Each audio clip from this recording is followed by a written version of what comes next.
Buenas tardes, de nuevo estoy aquí con vosotros para presentaros un libro que acabo de escribir y acabo de publicar. Me lo ha publicado la editorial de Espiritualidad del grupo Fonte, que como sabéis este grupo está constituido por la editorial del Monte Carmelo y la editorial de Espiritualidad.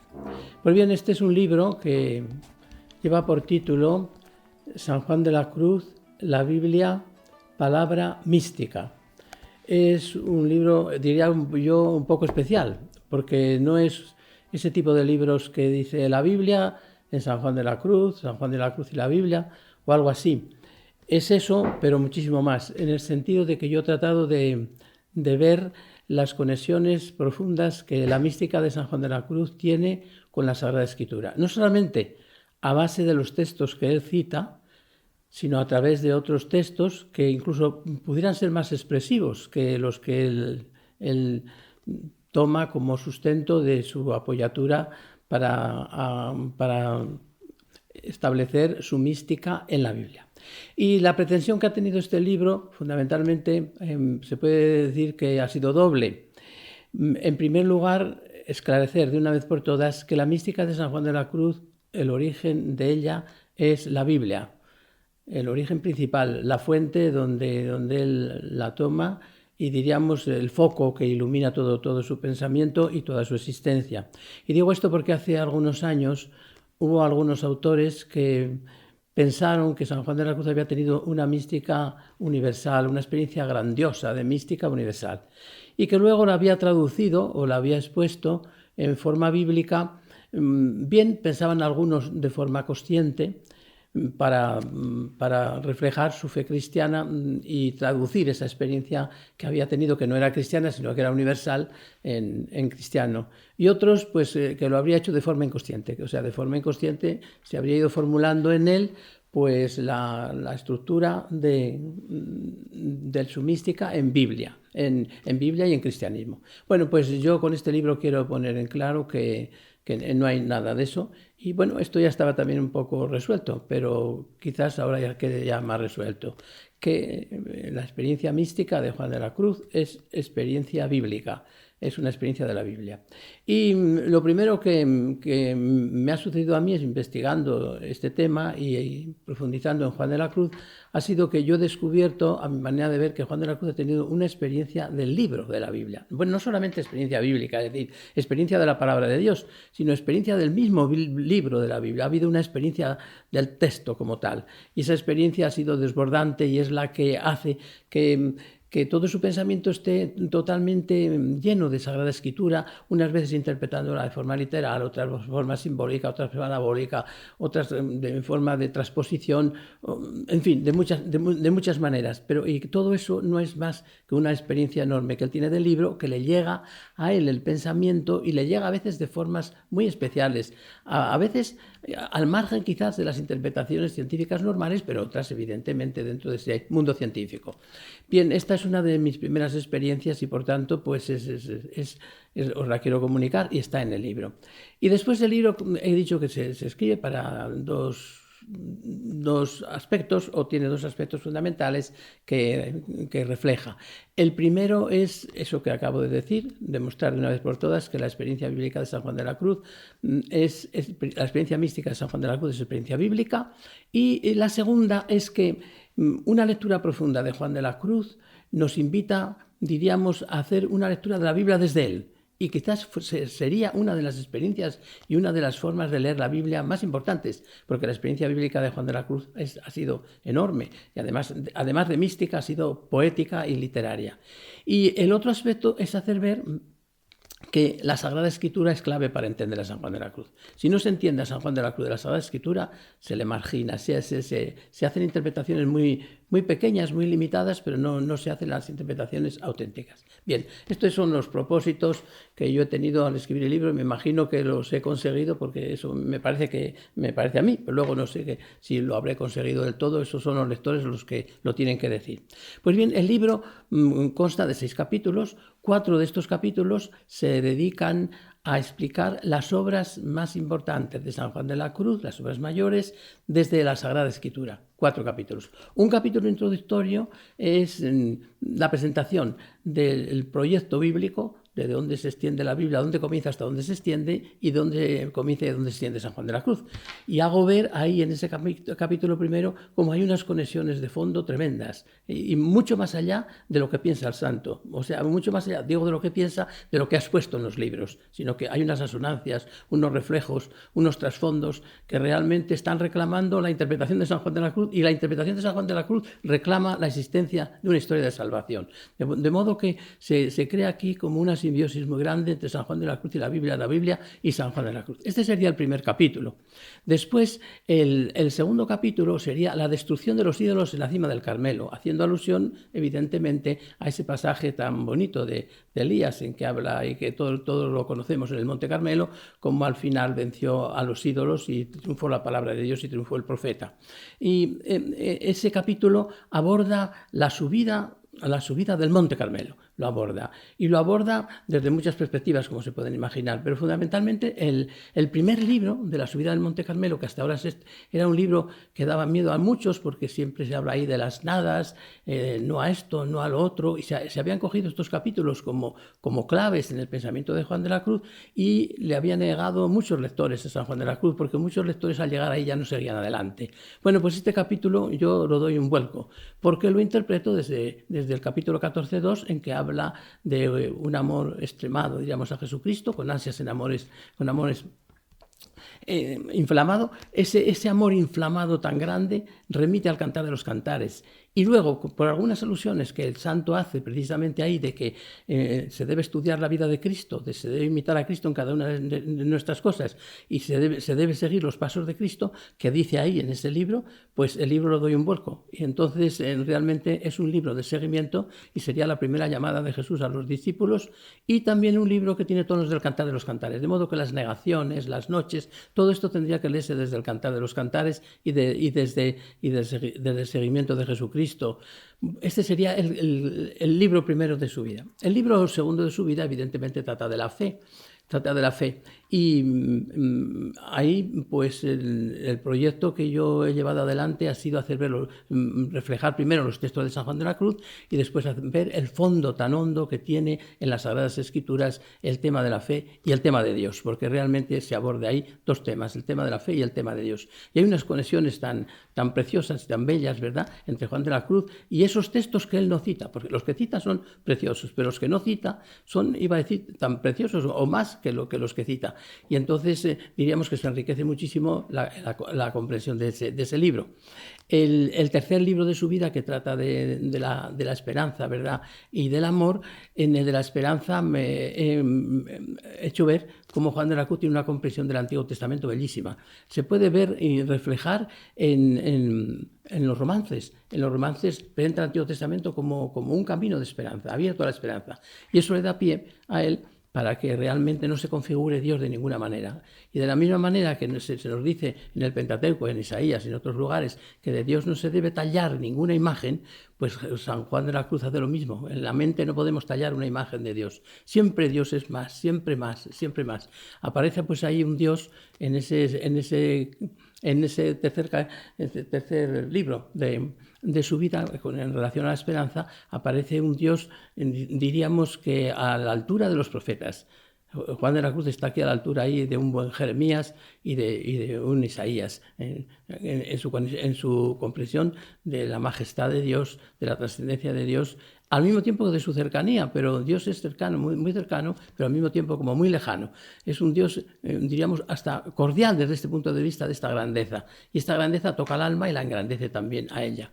Y el tercer libro de su vida, que trata del amor, pues he hecho un comentario y he hecho ver cómo en el fondo Juan de la Cruz hace un comentario al Deuteronomio. Es un capítulo muy bonito, pero no solamente me he fijado, diríamos, en el amor hacia Dios, que es el que estudia él de manera preferente, sino que he estudiado un poquito el amor al prójimo, del cual habla poco Juan de la Cruz, pero de las cosas que habla es maravilloso. Pero también he hecho una calada a la vida de Juan de la Cruz. Y la vida de Juan de la Cruz, desde el punto de vista de la caridad, es realmente poética, es realmente de artista, es un artista de la caridad en la manera del trato con los demás, el amor a los demás, algo realmente luminoso y algo que no se ha puesto muchas veces de relieve, aunque se dicen cosas, pero parece que no acaba de manifestarse esa zona tan enorme de Juan de la Cruz. Y así concluyamos esta obra de Juan de la Cruz, la subida al Monte Carmelo. En la noche oscura pues me ha sido muy fácil porque yo había hecho muchas investigaciones sobre la noche oscura y la noche oscura ya está aclarada. Antiguamente pues antes se decía que no aparecía Cristo, que era una noche del Antiguo Testamento, se decían muchas cosas de esta noche, y incluso que era muy misteriosa porque Juan de la Cruz no había comentado todas las poesías. Nada, todo eso es un poquito de imaginación del pasado. Todo ya estudios recientes pues lo han esclarecido y aquí me ha sido muy fácil demostrar, ¿verdad?, cómo la noche se ilumina con la resurrección de Jesucristo. La resurrección de Cristo es la luz que ilumina, el Cristo resucitado, es la luz que ilumina esta noche. Por algún texto que tiene el santo muy luminoso, en el capítulo 19, en el número 4, tan luminoso que hace ver que lo que se busca en la noche oscura es Cristo. Y si se le tuviera a Cristo desde el primer momento, pues no habría noche oscura, claro. Por eso casi no aparece Cristo, nada más que en algunos momentos, evidentemente para dar pistas de que es a él al que se busca. Este sería el capítulo dedicado a la noche oscura. Después llega el tema del cántico espiritual. El cántico espiritual lo he estudiado comparándolo con el Evangelio de San Juan. Y aquí sí que he descubierto yo una cosa muy curiosa, y es que en el Evangelio de Juan se dan las mismas estructuras que en el cántico espiritual, pero las mismas. Es decir, es algo maravilloso y eso es algo que les voy a dejar para después explicárselo. Esto lo pasamos ahora y después se lo voy a explicar pues más detenidamente este capítulo que trata de el cántico espiritual y el cuarto evangelio. Y después pasaríamos ya a la llama de amor viva. Y la llama de amor viva, pues yo llevo ya varios años estudiando este tema y la comparo con el Apocalipsis. Cualquiera que lo oiga puede decir, pero qué cosa más rara, comparar la llama de amor viva con el Apocalipsis. Bueno, la primera parte es un poquito más compleja y no hace falta que la explique aquí o que la exponga aquí, esa primera parte. Es como más compleja. Pero la segunda parte, que es la Nueva Jerusalén y la llama de amor viva, son algo que son exactas. Es decir, la experiencia que refleja la llama de amor viva y la que refleja el Apocalipsis cuando describe la Nueva Jerusalén es exactamente la misma. Es decir, ¿en qué consiste esta experiencia? Bueno, pues es una experiencia de madurez, de tal manera que hasta ahora se pensaba que el Apocalipsis, cuando hablaba de la Nueva Jerusalén, hablaba solo del cielo, de lo que nosotros llamamos cielo, del encuentro con Dios después de esta vida.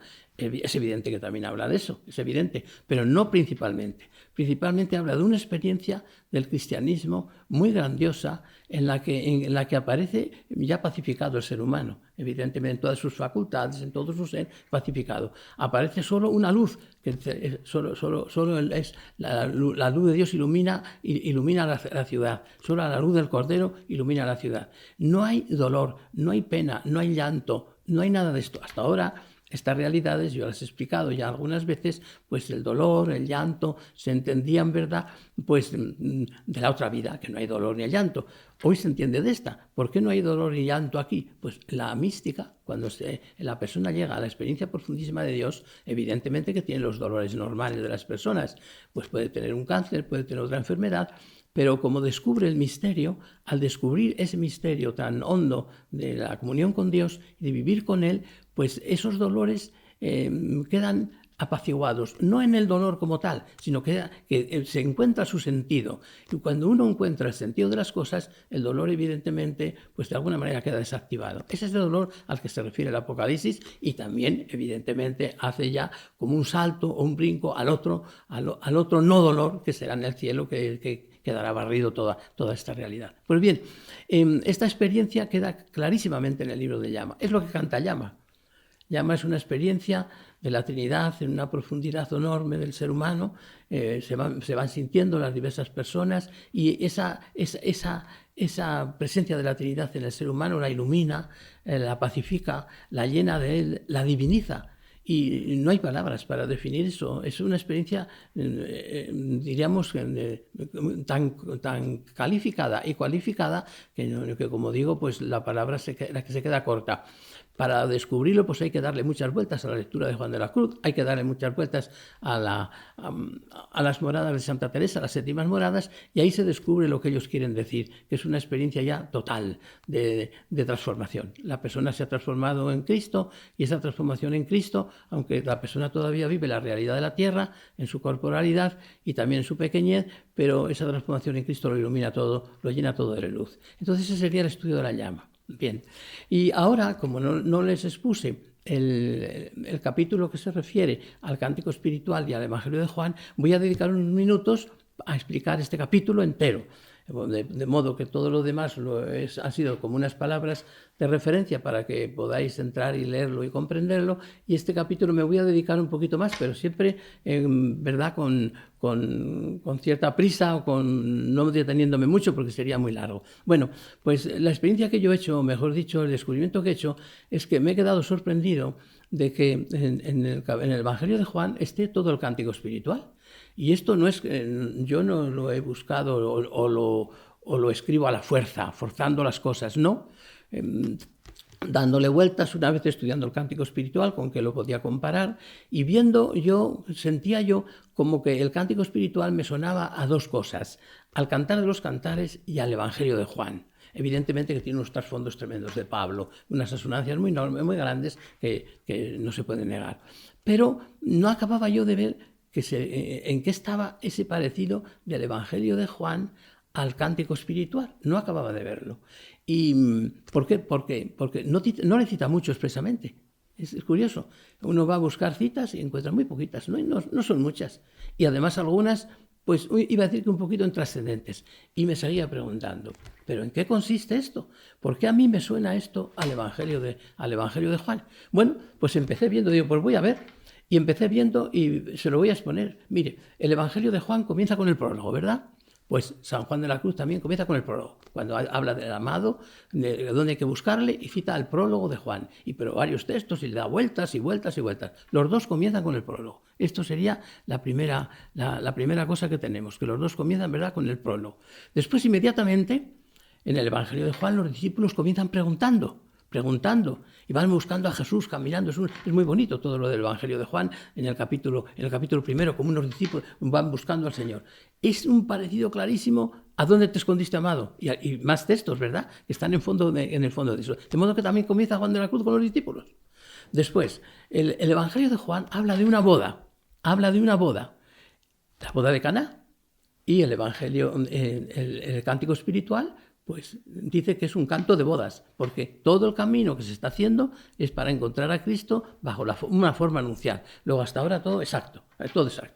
Ya cuando vi esto digo, bueno, pues por lo menos tengo algo para poder hablar. Pero seguí, ¿y qué descubro? Pues descubro que inmediatamente San Juan de la Cruz habla en el cántico espiritual, que sigue verdaderamente la línea, ¿verdad?, de la subida al Monte Carmelo y de la noche, porque en el cántico espiritual está todo. Fue lo primero que escribió y está todo, y los otros libros no hacen más que explicar, o como notas grandísimas, a explicaciones de algo que en el cántico va muy rápido. Entonces, inmediatamente aparece la fe. La fe, que sería el segundo libro de su vida, que ya he dicho aquí. ¿Y quién representa la fe en el Evangelio con el mismo problema? Pues Nicodemo. Tenemos ahí que busca la fe, el primero. Y se da un paso adelante, y el segundo libro de San Juan de la Cruz, el tercer libro de San Juan de la Cruz, el tercer libro de su vida, que está reflejando el cántico espiritual, porque lo va siguiendo, pues habla de la esperanza. ¿Y quién está en el Evangelio de Juan en la línea de la esperanza? Pues el funcionario real. Y después habla de la caridad en ese tercer libro, en la segunda parte, porque digo que aunque lo comparo con el cántico espiritual, es porque el cántico espiritual va siguiendo el ritmo de estos libros, pues ¿quién aparece ahí? Pues la samaritana. La samaritana. De modo que tenemos Nicodemo, la samaritana y el funcionario real son las tres figuras de la fe, la esperanza, la caridad y la esperanza, clarísimas. Bueno, y una vez que termina todo esto, pues San Juan de la Cruz comienza a hablar de la pasividad, es decir, de cómo Dios viene a la persona, entra en ella, y lo que hasta ahora le parecía al alma que lo buscaba ella, ahora es Dios el que viene a entregarse a la persona. Entra la pasividad. ¿Y quién sería el representante de la pasividad en el Evangelio de Juan? Pues el paralítico de la piscina. Está clarísimo. Y además tiene las mismas características que le pasa al hombre que entra en la pasividad, que no se adapta a ella, quiere volver a lo anterior. Eso es una cosa preciosa en el Evangelio de Juan también, coincidiendo con San Juan de la Cruz. Entonces tendríamos ya clarísimamente estas conexiones. Yo según iba viendo esto me quedaba pasmado. Y no quería yo forzarlo, simplemente me salía. Y según salía, pues yo veía, pero si es que las conexiones son enormes. Bueno, pasamos adelante y San Juan de la Cruz va a hablar de la noche oscura. ¿Dónde está la noche oscura en el Evangelio de Juan? Pues mire, en los capítulos 5, 6, 7 y 8, Jesucristo hace unas revelaciones de él que son tan grandes, tan maravillosas, tan fuertes, tan no sé cómo decir, tan chocantes, que producen todos sus oyentes una noche terrible. ¿Y dónde termina todos esos capítulos? Pues proclamándose Dios. Claro, un ser humano que se proclama Dios, cualquiera que no tenga una ayuda del Espíritu Santo no puede aceptarlo. Cae en una noche terrible, que era la noche en la que cayeron los judíos, que lo vieron escribas, fariseos, etcétera, etcétera. Tendríamos ahí ya la noche oscura. La noche oscura. ¿Y quiénes serían los representantes de esta noche oscura en el Evangelio de Juan? Pues mire, los representantes de la noche oscura en el Evangelio de Juan es muy claro. El ciego de nacimiento, que es lo pasivo de Nicodemo sería. El ciego de nacimiento, lo pasivo de Nicodemo. Las ovejas del buen pastor, lo pasivo de la samaritana. Y Lázaro, lo pasivo del funcionario real. Es una cosa increíble, de conexiones y de realidades, pero que es que además es así. Es así, yo me iba quedando pasmado, porque me iba saliendo según iba leyendo, no iba forzando nada, yo digo, bueno, a ver lo que venga, y según iba leyendo, quedaba eso. Entonces ya tenemos la noche oscura. Y fíjese ahora una cosa muy bellísima, bellísima. Después de la noche oscura viene el desposorio espiritual en San Juan de la Cruz. San Juan de la Cruz dedica pues, muchas páginas al desposorio espiritual, lo canta en muchas canciones, etcétera. Es algo pues bello, bellísimo, de los pasajes más bellos de Juan de la Cruz. Bueno, pues el desposorio espiritual en el Evangelio de Juan, curiosísimo, mire, viene también narrado por dos cosas. El desposorio se da primero en una mujer como símbolo y después en los discípulos. Vamos a ver quién es la mujer. La mujer es la hermana de Lázaro. Le dan a Jesús una cena y en esa cena pues María le da a Jesús, le ofrenda a Jesús pues un perfume muy caro, con lo que le lava los pies y le unge los pies y después se los seca con sus cabellos. Bueno, toda la escena, ¿verdad? Toda esa escena, yo no puedo detenerme aquí, pero toda esa escena está llena de encanto y de belleza y suena al cantar de los cantares por 3 o 4 textos. Y evidentemente eso no es un matrimonio, es como un desposorio, es como un noviado, que es lo que canta San Juan de la Cruz en el desposorio, un noviado. Y en el noviazgo pues se narran, según San Juan de la Cruz, el novio, que es Jesucristo, narra a la novia, que es el alma, o es la Virgen, es el alma, es el pueblo, todos los que creemos en él. Le narra toda su historia. ¿Y cómo se narra toda esa historia, además de cuanto he dicho, en este caso, de esta mujer? Ahora va a los discípulos, la última cena. O sea, el desposorio se realiza en el Evangelio de Juan, en el encuentro de María, la hermana de Lázaro, con Jesús, ahí en ese banquete, y en la última cena con los discípulos. Siempre con los discípulos se realiza, ahí se simboliza. Y con los discípulos se realiza en la última cena, y después él se revela a la novia, diríamos así, como dice Juan de la Cruz, pues se revela en los discursos de la cena, en lo que se manifiesta quién es, dónde es, y la pasión es como una ofrenda a la novia. Entonces, fíjense, el desposorio se da siempre en una mujer que lo simboliza y en los discípulos en donde se realiza. No puedo seguir explicándolo más, pero realmente es algo increíble, algo bellísimo. Y el matrimonio es igual. El matrimonio es igual. El matrimonio se realiza en la resurrección, evidentemente. ¿Y quién es la mujer que simboliza esta realidad del matrimonio? Pues María Magdalena. María Magdalena, el día de resurrección, cuando va y todavía es oscuro, pues va a buscar a Jesús. Bueno, ese pasaje que está en el capítulo 20 también está traspasado por el Cantar de los Cantares. No puedo detenerme a explicarlo todo, pero evidentemente se simboliza ahí una especie de matrimonio, de encuentro con el Señor, de tal manera, ese encuentro con el Señor, que el Señor cuando ya se despide de ella, le dice que vaya a anunciar a los discípulos lo que ha visto. Que vaya a anunciar. Realmente María Magdalena ha alcanzado la plenitud del cristianismo, ha alcanzado la plenitud de la fe, porque si no el Señor no le puede indicar, no le puede dar ese mandato tan grande. Bueno, entonces ahí se simboliza el matrimonio, Y después diríamos que se realiza, ¿cómo se realiza? Pues en el cenáculo, con los apóstoles.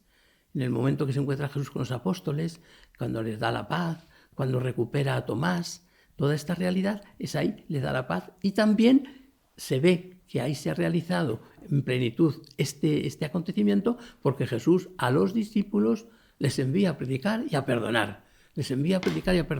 Entonces, claro, se ve que han llegado a una unidad con él, se ha realizado el matrimonio. De modo que tanto el desposorio como el matrimonio se simboliza en una mujer y se realiza en los discípulos. Realmente no podía ser como más teológico, más de fe y más profundo. Bueno, no sigo más, diríamos, en este aspecto del Evangelio de Juan y el cántico espiritual, porque los parecidos no pueden ser más claros y más evidentes. Bien. Y luego el libro tiene también un último capítulo. Hemos dicho que tiene 6 capítulos, uno de introducción, que lo expliqué, y luego 4 referentes a las obras mayores de San Juan de la Cruz. Y luego tiene un capítulo último. Este capítulo último no es síntesis, pero casi se podría llamar síntesis. ¿Por qué? Porque se titula Acompañamiento espiritual. ¿Y qué quiero decir yo con este capítulo? Pues que todos los libros de Juan de la Cruz, aunque tienen una teología enorme, aunque tienen detrás una reflexión profundísima, aunque son teología pura y son mística pura y escritura pura, aunque son todo eso, Juan de la Cruz no los escribió para eso, los escribió para ayudar a las personas, es decir, para acompañar. Y claro, evidentemente, ¿cómo puede acompañar Juan de la Cruz a las personas? Pues como es él. Y como es él, pues nacido de la Biblia. Entonces, todos los momentos más importantes de la Sagrada Escritura están de alguna manera en ese acompañamiento en donde yo voy. Pero principalmente me quiero referir solo a alguno muy singular. Es el camino de Jesús. Por ejemplo, el discípulo tiene que entrar en el libro primero de su vida, que es el llamamiento de Jesús, el enamorarse de Jesús, y al enamorarse de Jesús se le caen de las manos las cosas. Esas son las nadas. Y después, en el libro segundo y tercero de su vida, tiene que pasar por las virtudes teologales. Es decir, tiene que entrar en la vida pública, en las virtudes teologales. Tiene que pasar también por la noche oscura. Si Jesús pasa por la cruz, él tiene que pasar por la noche. Y la noche oscura es la pasión de Jesús. Las virtudes teologales es la vida pública. El llamamiento es el primer libro de su vida. El segundo y el tercero son la vida pública de Jesús, las virtudes teologales. Ahí se explican un poquito porque es la vida pública. Y después, diríamos, la noche oscura es la pasión de Jesús. La pasión de Jesús es la noche oscura. Después vendría que el cristiano comienza a experimentar el desposorio espiritual y el matrimonio espiritual, y eso lo encontraríamos en la resurrección de Jesús. La resurrección sería la experiencia pascual. Esa experiencia pascual, que es experiencia de desposorio, experiencia de matrimonio. Y después, lo que nos queda, el final, es la experiencia del Espíritu Santo. De modo que el discípulo pasa por estos estadios, pero estos estadios no son únicos, sino que Juan de la Cruz los mezcla con pasajes del Antiguo Testamento y evidentemente lo que él hace es un seguimiento bíblico, o acompañamiento bíblico. Acompaña a la persona y la lleva por los espacios de la Biblia para que viva lo mismo que vivió el Señor y lo mismo que han vivido pues, los grandes hombres de la fe del cristianismo, tanto del Antiguo Testamento como del Nuevo Testamento. Y cumple así Juan de la Cruz, sin querer o queriéndolo, no lo sé, pues aquello que dicen algunos padres de la Iglesia, que realmente para llegar a la santidad hay que pasar por todas las etapas de la Biblia, por todas. Antiguo Testamento, Nuevo Testamento y cada una de las escrituras que tiene ese Antiguo Testamento y ese Nuevo Testamento. Pues bien, este es San Juan de la Cruz. San Juan de la Cruz sin Biblia no se le entiende, y yo diría que a la Biblia sin San Juan de la Cruz no me atrevo a decir que tampoco se la entiende, pero se la entiende muy bien desde él. Y es que se cumple aquí lo que un autor hace poquito escribió después de haber estudiado la Biblia en San Juan de la Cruz, y que dijo: Juan de la Cruz habla Biblia sin darse cuenta, efectivamente. San Juan de la Cruz habla Biblia sin darse cuenta porque ha llegado a una experiencia tal de ella y a una consustanciación tal con el texto sagrado que se pone a decir cosas y sin darse cuenta está diciendo cosas de la Biblia.